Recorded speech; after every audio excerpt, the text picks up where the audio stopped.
আসসালামু আলাইকুম dear viewers. মধ্যপ্রাচ্যে চলমান সংঘাত মোকাবেলায় সৌদি আরব, পাকিস্তান এবং তুরস্ককে নিয়ে ইসলামিক সেনাবাহিনী গঠনের প্রস্তাব দিয়েছে ইরান। একটা সময় ছিল যখন মুসলিম বিশ্ব ছিল সভ্যতা, জ্ঞান আর শক্তির কেন্দ্রবিন্দু। বাগদাদ, কায়রো, কর্ডোবা থেকে শুরু করে দিল্লি, মুসলমানদের হাতেই ছিল জ্ঞান, নেতৃত্ব আর উন্নয়নের পতাকা।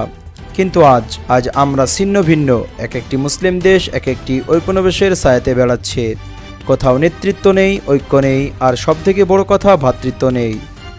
ফিলিস্তিনে যখন বোমা পড়ে তখন মুসলিম দেশগুলো চুপ থাকে। সিরিয়ায় যখন রক্ত ঝরেছিল তখন মুসলিম দেশগুলো নিষ্ক্রিয় ছিল।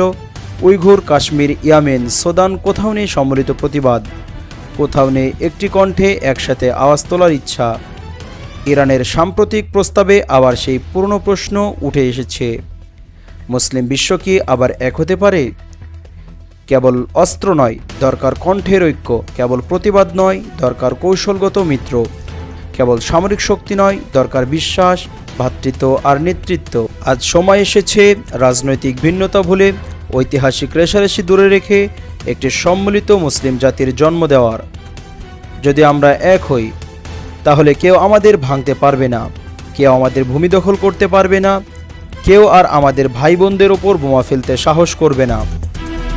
এমনটি যেন হয়। তাই ইরানের নেতা মোহসেন রেজা জানান, চলমান সংঘাত মোকাবেলায় ইরান, সৌদি আরব, পাকিস্তান এবং তুরস্ককে নিয়ে এই সেনাবাহিনী গঠন করা হলে তা মধ্যপ্রাচ্যে চলমান সংঘাত মোকাবেলায় গুরুত্বপূর্ণ ভূমিকা রাখতে পারবে। মুসলিম দেশগুলোকে ঐক্যবদ্ধ হয়ে আত্মরক্ষা ও নিরাপত্তা নিশ্চিত করা যাবে। এদিকে বিশেষজ্ঞরা বলছেন, যদি ইসলামিক সেনাবাহিনী গঠিত হয় তাহলে মধ্যপ্রাচ্যে ক্ষমতার সমীকরণে নতুন মোড় নিতে পারে এবং সংঘাত আরও বিস্তার লাভ করার আশঙ্কা রয়েছে।